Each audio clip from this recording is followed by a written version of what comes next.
Hey guys, Troy here. We are back with episode 2 of the Select Few podcast. Got Vincent from Cardhour in the house. Very Yes, excited to be sir. here. Going to be a good episode. We have your guys' Q&A questions for the first time. So we're very excited about that. We have some hobby news. We have some Topps Chrome releasing. Some cards are already out in the wild. There's an Erling Haaland listed for $50,000. So you're going to want to stay tuned and see what we think about that. But first, we're going to start it off with some Champions League talk because there were some big matches, some exciting matches, some not so exciting matches, and we're able to see now who's moving on.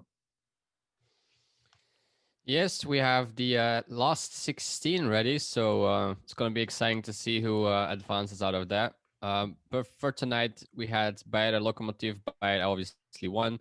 And Salzburg Atletico, which would have been a more exciting game, but Atletico was just Atletico. They beat Salzburg 2-0, so that makes Bayern 1, Atletico 2. Salzburg goes to the Europa League, and Lokomotiv Moscow is out, which is I think kind of what everyone was expecting. Like before the group started, I think this was the most logical result, Yeah, I would yeah. say. I think most people would have predicted this finish pretty much exactly. Salzburg, Yeah. obviously, I think had a chance. Obviously, I don't think many people had Locomotive going through. No, But I don't like you think so. mentioned, Atletico playing how Atletico plays, and it's funny because it still ends up 2-0, and it's just like they just. I don't know how to say this in a better way, but they kind of like suck the life out of you. It's like, you're trying, and they score a goal, then another one Yeah. comes. It's like, come on, man, not again. Yeah, it's funny because they right now they have more attacking pieces. Yeah, Um, but yeah, they still play the way they play. So yeah, definitely. well, good on them though. They qualified. So Hey, another interesting. Yeah, mhm. sorry. I was going to say there's a reason that they have, I believe, the highest paid coach in the world, right? He's on Yeah. an insane salary because he finds a way. You mentioned they have actually some talent in there now. They're spending a little money, but that's the funny thing about them. Regardless of the talent they have, I just feel like they would find a way to win. Yeah, they always find a way to grind it out. They can win 10 games 1-0 in a row. So it's like they don't care about scoring 5. They just need one and then they just shut everything down. Yeah, Well, if it works, it works. Another interesting group tonight was Group B with Real Madrid, Mönchengladbach, Shakhtar, and Inter. I'm so disappointed in Inter. They looked like they didn't even want to win. So Real Madrid beat Mönchengladbach 2-0, 2 goals from Benzema, 2 headers, mm-hmm. and then Inter Shakhtar was 0-0. And I think that game didn't deserve a winner. It was a boring game. It was more towards the end that they both realized, or especially Inter realized, oh, we actually have to score a goal. Yeah. Um, it was a dreadful game to watch. So I think 0-0 is the perfect score for that game. Yeah, I was surprised. We talked about it. We talked about it a little bit before, but a nil-nil game is not necessarily what you'd expect, where both teams kind of needed a win. They both needed a win to accomplish what they wanted to accomplish. So that was surprising to see that happen. In the Real Madrid Mönchengladbach game, another thing we messaged about, I cannot watch Vinicius anymore. I mean, just the decisions he makes, and I knew that, and I had heard that. Another young prospect we talked about, Rodrigo, actually looked pretty good, but Yeah. that's the thing, guys. Whoever you're investing in, I recommend you watch a lot of their games because I watched Vinicius, and I'm not going to say I'm jumping ship completely already, but I watched some of his games and I was like, oh, it's just growing pains. We all make bad decisions, stuff like that. But it's like he just Yeah. consistently looks just so unsure of himself on the ball. Yeah, his game needs to mature and he needs to get a lot more confidence going because his underlying stats are pretty good, but Yeah. he doesn't produce. And if you're an attacking player, especially in a team like Real Madrid, and you don't produce, you're gonna fall off very soon. So Yeah. that also means that we're not gonna see Inter not in the Champions League, but not in the Europa League, which is Huge. yeah, I think that's pretty poor from their side, especially with the players they have. But Yeah. Because there was some good, I guess hope is maybe the word I would use at the beginning of the season. Like people people yeah, thought they were going to do well. But then well, there's unfortunately. they're still doing well in the league. Yeah, But that's what I meant. mean, They were doing well, but this is that's the unfortunate thing. Once again, providing a little context. Even if you do well in the league, especially if it's outside England, that Champions League money is so much more. So even if you have a great league season, you could come in, second or something like that. That losing out on Champions League money and Europa League almost kills your season right there. So that's a tough one for them. Yeah, I think also if you could ask players what they would rather win, it's either competition, Europa League or Champions League, they will all say Champions League. Yeah. So especially for players like Lukaku, I mean, he's been killing it for Belgium. He's our top goal scorer, and he doesn't even feature in the Champions League or the Europa League, which is pretty insane. Yeah, that's a tough one. But yeah, okay, let's move on. Yep, Group C. So Group C with Man City, Porto, Olympiakos, Marseille. Obviously, City was the strongest one out of the bunch. It was just, for me, it was between Porto, Olympiakos, and Porto made it. Olympiakos, very disappointing as well. A lot, also just a setback team, just like soak up the pressure and try not to drown. Yeah. But yeah, they weren't able to. And then City 3-0 beat Marseille. Again, a French team at the bottom. Not gonna say you were right. You were right. Yeah. Moving, once again, to touch on what we talked about last time, Olympiakos still in the Europa League, a club from Greece. That's a big deal for them. So I guess the soaking up the pressure kind of worked for them, at least to an extent. Yeah, I mean, they didn't really have the toughest group, I would say, with only Man City. The other two teams in Porto and Marseille were like coin tosses, in my opinion. But yeah, I mean, they qualify for the Europa League. Good job, I would say. Hey, congrats to you, Olympiakos. We love to see it. Anything else? No Phil Foden goal. Probably won't be able to sleep tonight, but besides that, I'll be okay. Yeah. No, a goal from Torres, goal from Sterling. I'm not even sure who scored the third one. Yeah, what do you think of Torres actually? Because I've actually had people commenting and DMing me. I can't believe you don't talk more about him. His cards are, I mean, considering what hot prospects go for, not compared to established people, but Torres's cards are actually really cheap compared to some of the other names who are young up and comers. I have a hard read on Torres, to be honest. He's coming from the right, so he has to compete with players like Maris and players like Silva, and I would always put those two in front of him. He's still young, though. I think he's 24, so he has a lot of room to grow, and he's at the City, which is a pretty good place. But I don't really know. I have a hard read on him. I obviously scores goals, so I mean that's a good sign. So it's tough. 24 is actually even older than I thought he was. I mean, I guess he's yeah, I think it's 24. Yeah, no, I believe you. I just didn't even know. I mean, I think his contenders is going for like $15. I'm sure he also has like a mega packs or something. So might be able to do something with that there, considering how cheap it is. But he has a Liga sticker as well. Yeah. So Liga ST. I'm sure there'll be some hype on him at some point. But you mentioned the people in front of him. I'm not sure. He's not assured of even necessarily being a true rotational player. So that's always going to be a tough one. But okay, moving on to Group D. Yeah, Liverpool, Atalanta, Ajax, and Michelin. Liverpool topped the group, which was predictable. They did draw against Michelin 1-1, but they used a lot of their youth players. They brought Salah, like he started, but Mane, Firmino all came later. They didn't even need to win. It was like a game they just had to play. So, I mean, 1-1, yeah. And then Ajax lost to Atalanta. Ajax took a red card to make it even worse. So yeah, it also shows you that if you sell a lot of your players, you need just time to rebuild. That's the Ajax way. It takes a while before they move up the ladder, then they are actually there, and then they sell everyone. that's basically how it goes. So it's they're kind of like Moneyball. If you've ever seen that movie with the Oakland A's, it's like that's what happens. So obviously it's disappointing for them making it so far in the Champions League, and then now not even making it past the group stage. But like you said, it's rebuilding. It's going to come in waves for them. So they have a lot of money. They've been able to sell some players for a lot. So I think it's just a matter of time before they're able to rebuild and have a squad contending again, which considering they don't spend a lot and don't receive a lot of money, at least from their league, is a hell of an accomplishment. Yeah, they have an amazing academy.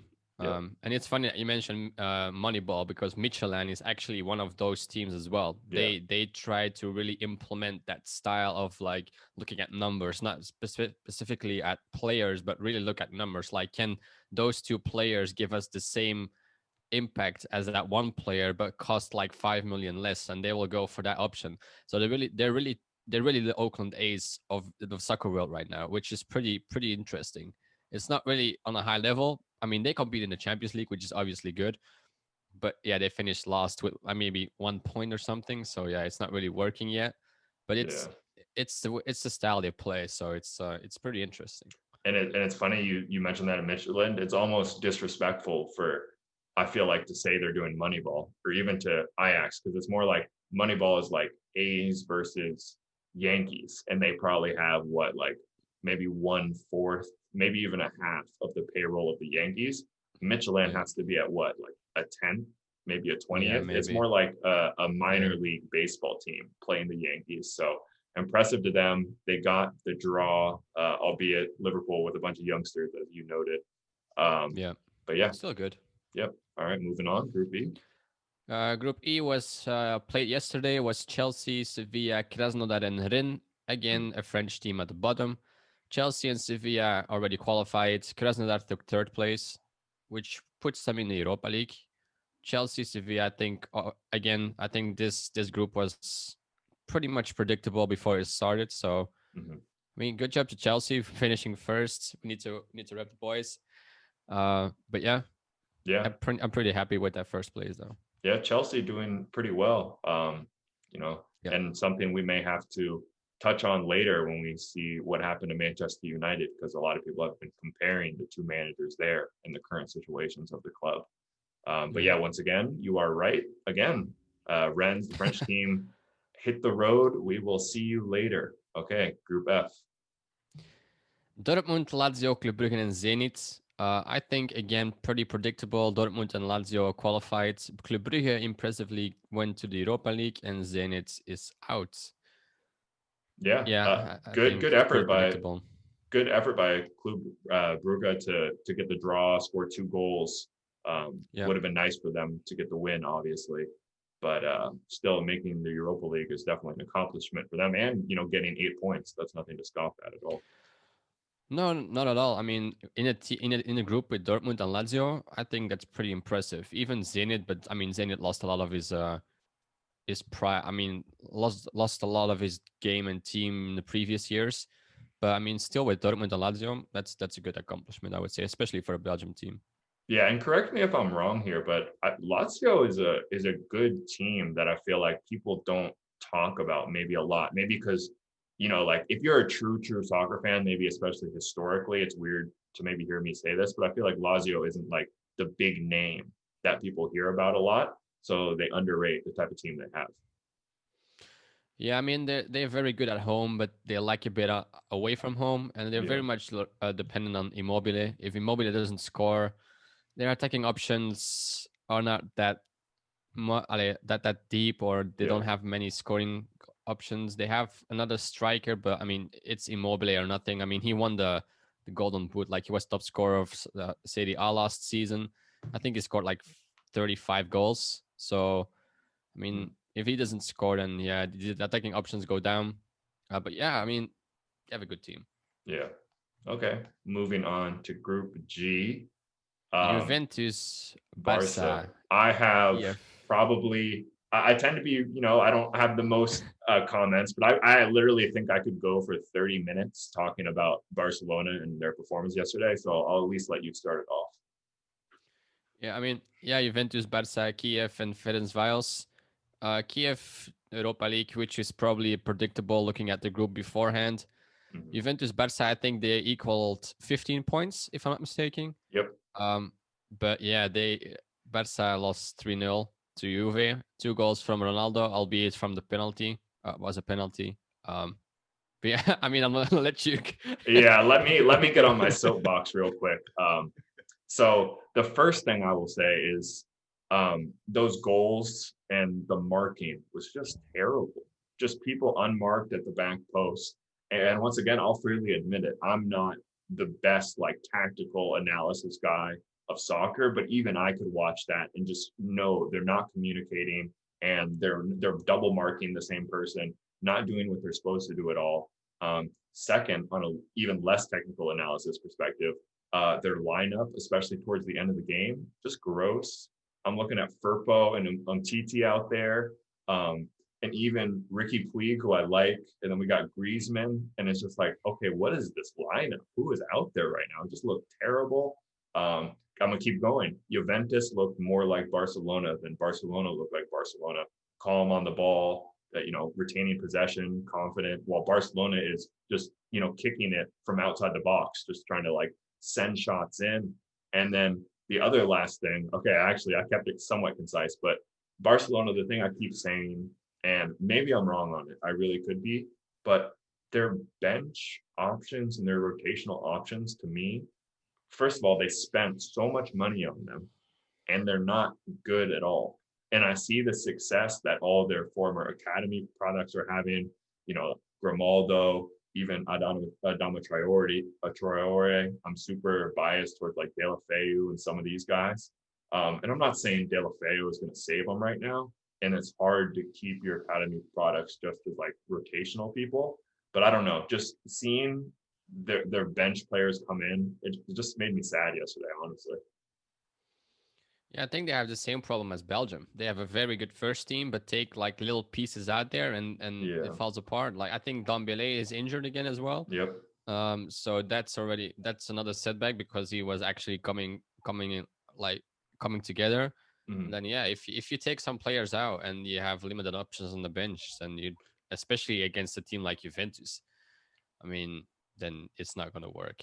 Yeah. That's I mean, that's basically it for me. But I just seen Firpo out there, and I was just, like I said, I'm super biased, but I'm like, imagine if they had Grimaldo out there at left back and Deulofeu off the bench. Obviously, easier said than done to hold on to these guys who want to play, want to get some first team action. But yeah. I want to see, I want to see the youth academy. They're starting to do it. Fati, I'm hopeful, but I really hope Barcelona can get back to who they were and retain some talent. Okay, I'm off my soapbox. Group H. PSG, Leipzig, Man United, and Başakşehir. Another, I think, is going to sting for a lot of people, but yeah, PSG, Leipzig continued, and Man United is going to the Europa League. Yeah, that's tough. That's yeah. I mean, they didn't look that great, and I mean, if you look at the size of Man U and the players they have and the quality they have, I think they should always have been Man United going through. But I always gave Solskjaer the benefit of the doubt because I mean, yeah, you need to give him some time. But if you look at his tactical decisions, it's pretty poor. It's I cannot excuse him for this one. It's just pretty poor. So I feel like this one is really on him from the decisions he made.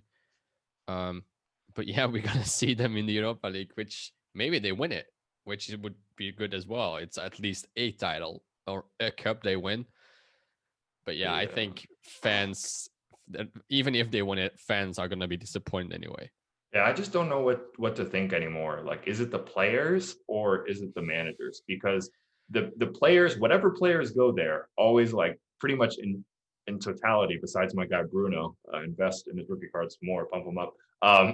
They look terrible. Like all their players. So I was just watching them, and we have played actually pretty good. Yeah.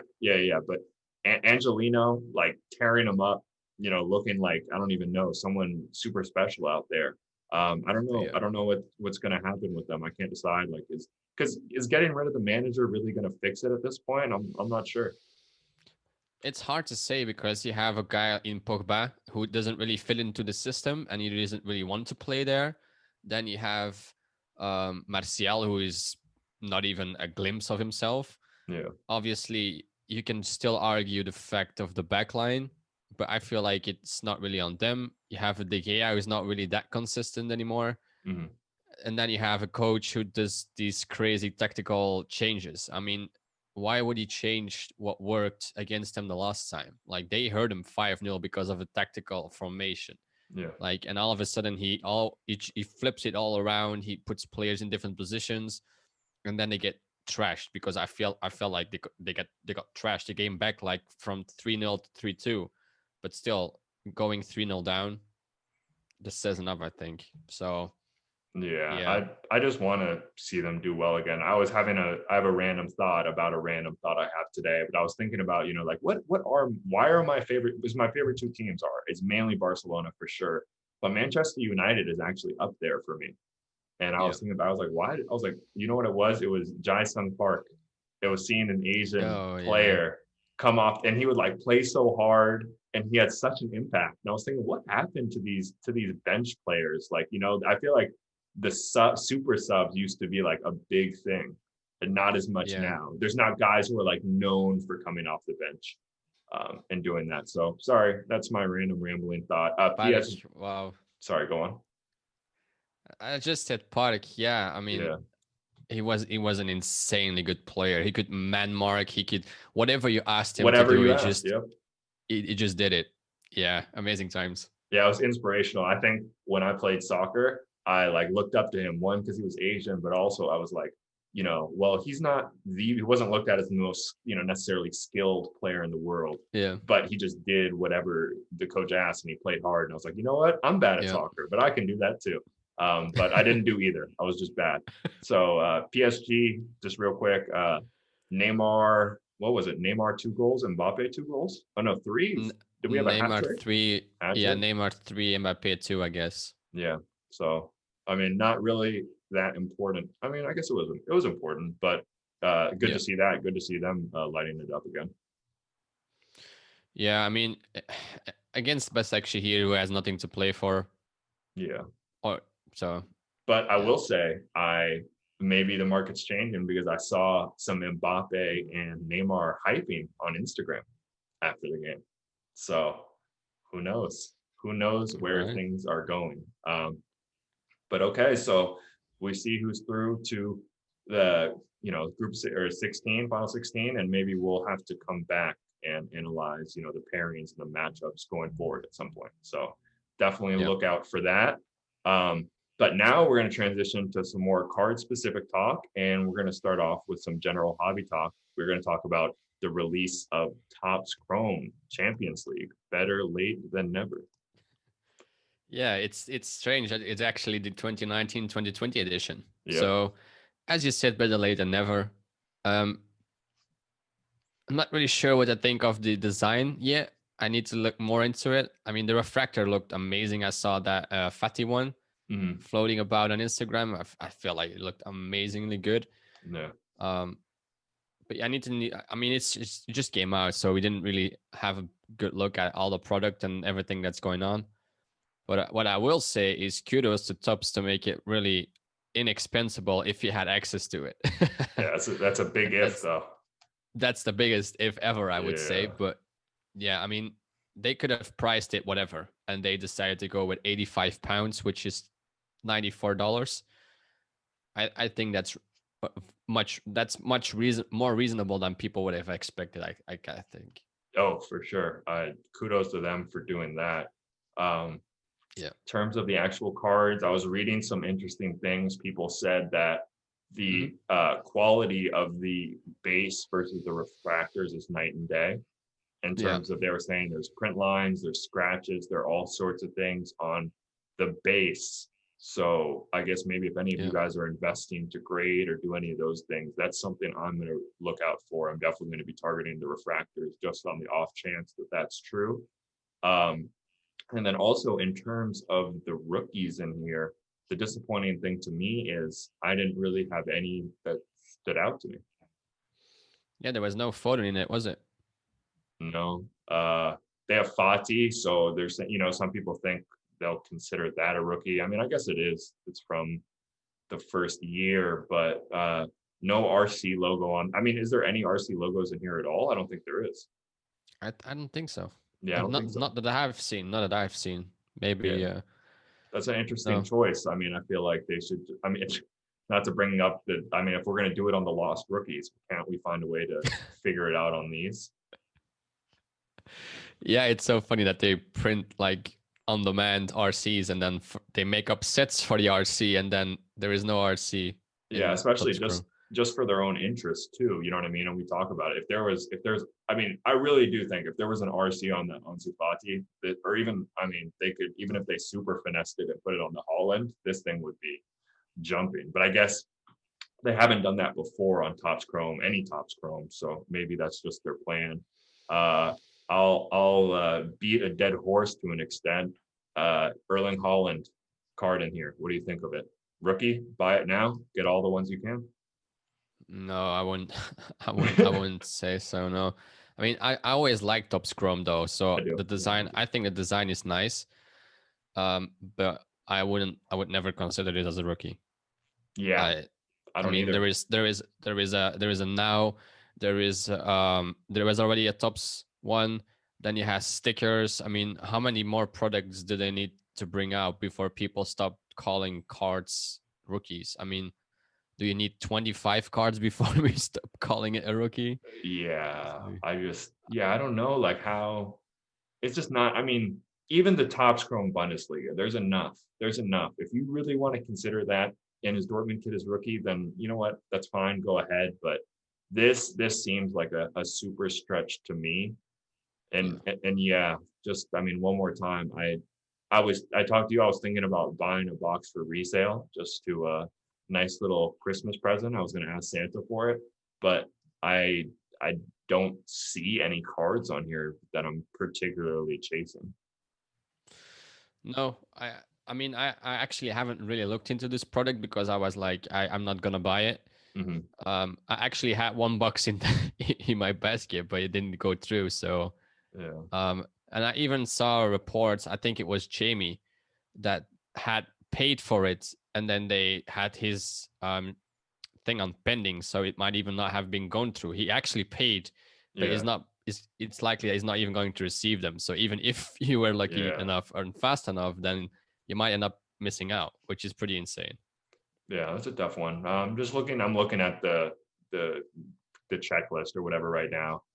They're doing Hmm. some different things. They have some autographs, some like fun inserts and parallels. So the set is Yeah. evolving, but I'm gonna give this a C minus. Um, not that anyone asked me for my grade on it, but the like in terms of rookies, in terms of I mean it goes down to C minus automatically just because of how late they released it. Yeah. So maybe don't even be that sad. You mentioned you had it in your cart. I mean, obviously for the price you would take it, but Yeah. maybe don't even be that sad because 2020, 2021 might be coming out in a couple months. Yeah. I don't think that's gonna take too long. Um, so I would maybe look for the other box. I don't know. Um, Yeah. but just coming back on what you said Yeah. about the base cards, just before jumping on the call, Mhm. I actually saw someone pull the base Holland and it was all messed up on the bottom, like lines and print Yeah. lines, and that would maybe grade a 4 maybe just because Wow. of all the print lines and it was just damaged. You could call it just damaged, which is pretty sad if you just pull it out of the pack and you see like wow, a Holland base, which is Mhm. better than no Holland, and it's like all messed up on the bottom. It's like, oh, it's harsh. Yeah. And I get kind of upset when people talk about things they don't know about. So I don't know anything about like quality assurance or what it takes to print a Yeah, card, but I have to yeah, imagine that we should be doing a little better with those. Um, yeah. I but feel like, yeah, yeah, maybe we'll come back to this in a week. It'll be interesting to see. It'll definitely be interesting to see what kind of prices stuff are going for. So yeah, maybe for if we sure. see that Holland going for 200 $300, we can come back here and lecture everyone. But speaking of talking to our amazing viewers, we have some Q&A questions. Uh, Let's go. let's do it. Okay. The first one, let's see. Okay, we'll start with this one from Andrew Kennedy. I'll read the whole thing. There you go, Andrew.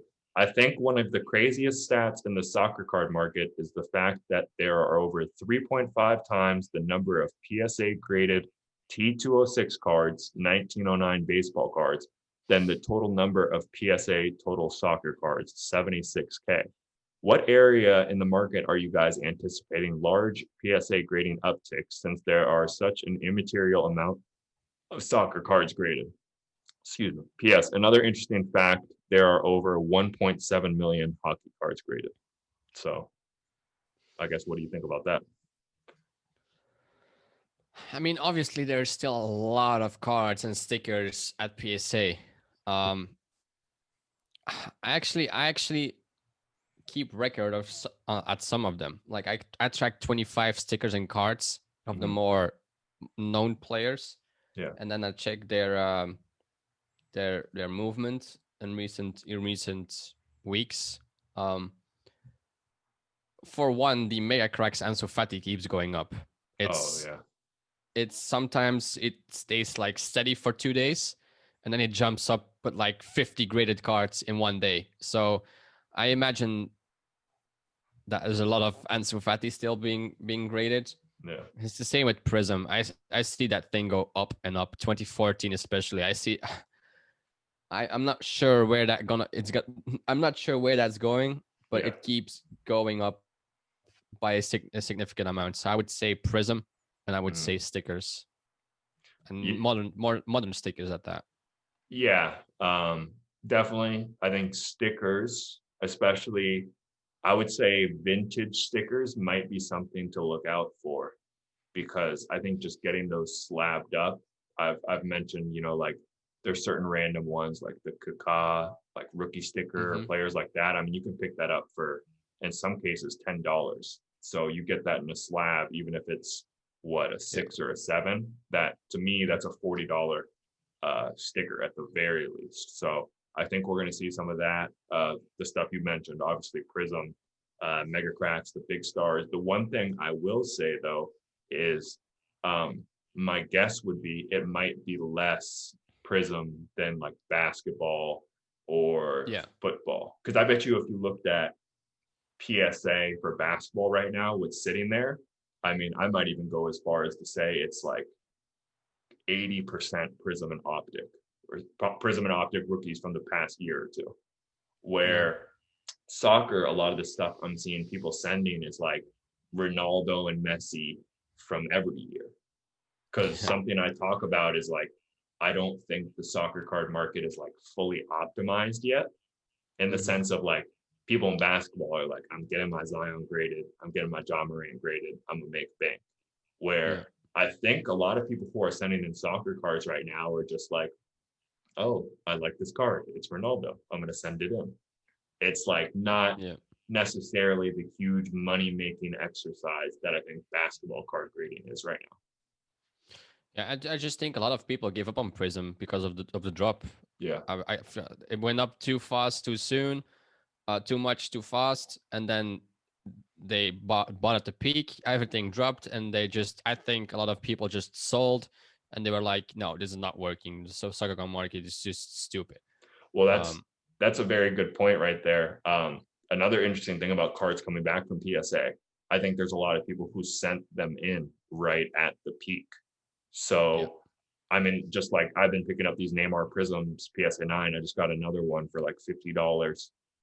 I think some people are just like, forget it. Just, I'll put it up for auction. I'll take whatever I can get for it. I'm just done with soccer cards. I'm done with Prism. So check those auctions out. Me and Rookie Year Soccer talked about it on one of our podcasts about the slipping through the cracks concept. I think with these PSA graded cards coming back and maybe the population going a little higher, I think there's going to be some good deals slipping through the cracks, especially if it's like a 9 or something. Yeah, I mean, you see it in basketball as well. As soon as the 10 goes up, the 9 follows, and it doesn't go as high as the 10, but it goes a lot higher than it is right now. So, I mean, what was it? The Neymar was at 700 PSA at one point. It's like, and now you can buy it for 50. Even if it jumps like 25% of that, you still make a lot. You still make good money. Yeah, I mean, we won't beat it to death. I think me and you agree. I was talking to someone else about it on Instagram. It's just a matter of time before it goes up at least a little bit for those Prisms. Okay, next one from Craig Ferreira. Awesome video, guys. Keep them coming. Long-term soccer fan, but just getting into card investing. Question: with the sort of start-stop season, has the Havertz hype gone down? He seems a little out of place as a midfielder in a 4-3-3. Is it a good time to buy and hold long-term since he's still so young? And then he also has an update for us. Makoko print run is 44K. I understand that Topps now value lies within the print run, but I think Topps realized this card would have a higher run, so they added the black and yellow parallels for rarity, question mark. We can start with the Havertz question. Well, the thing with Havertz is right now in the Chelsea system that they also have Ziyech. Now, Havertz can play two different roles. He can either play in the midfield and give through balls to guys like very fast wingers like Pulisic or Werner up front, or they have to play Werner so much up front that he draws the defenders away from the midfield, so Havertz can drive up the ball and shoot from the 18-yard box, which he used to do at Leverkusen. Now, because they have Ziyech and Ziyech likes to cut inside, he's not the winger that goes all the way through. He likes to cut inside and give crosses. He just comes too much in the space of Havertz to be fully functional. So I think he would fit better in the a mid three on the left, but then again, that's Mount's plays, and Mount's is not moving there. Yeah, that's his son. That's Lampard's son. Yeah, so Lampard needs to find a system where Havertz has a consistent place, because if Ziyech is not there, he's playing on the right. If Ziyech is there, he's playing in the middle. You cannot move an important player like that just all over the field and expect it to work every single time. So I think he needs to be more consistent in his placing, and that's not Havertz's fault. Yeah, that's just the coach putting him there. I mean, Havertz is still a pretty good player. I think his ceiling is pretty high, but he's dependent on the coach right now. So yeah. I mean, it's tough for him, especially you're in a new country, new league, you're a young player. It's just not good for your development to be moved around like that. I think it's a tough problem right now. It kind of feels like they have one of those kids games where you have like the circle and then the square hole, and they're trying to like fit everything around, and it's just not working. I mean, even Werner trying to figure out where he goes, and you have Pulisic, you mentioned Ziyech, like it doesn't fit. I mean, even Tammy Abraham, who's not a bad player, you got to give him some game time, which is tough if you're trying to play Werner up there. So it's just kind of tough for them. I mean, maybe it's not tough, but they haven't been able to figure out how to fit all those guys together so far. Yeah, and then you have Mount, you have Kovacic, you have Jorginho. I mean, the list goes on, and all these guys want to play, of course, and all these guys can play. But I mean, there's the style of play of these players not always fit together. So they need to figure it out. It's, as I keep saying, it's not because you bring all these good players in one team that they're gonna win anything. Look at PSG. Yeah, but it's funny you mentioned all those names and all the talent they have.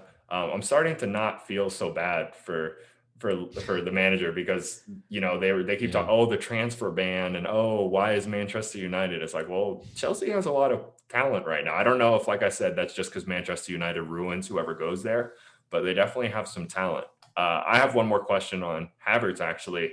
I think right now I'm bidding on some Havertz optics, so we might have to wait to release this so they don't get me.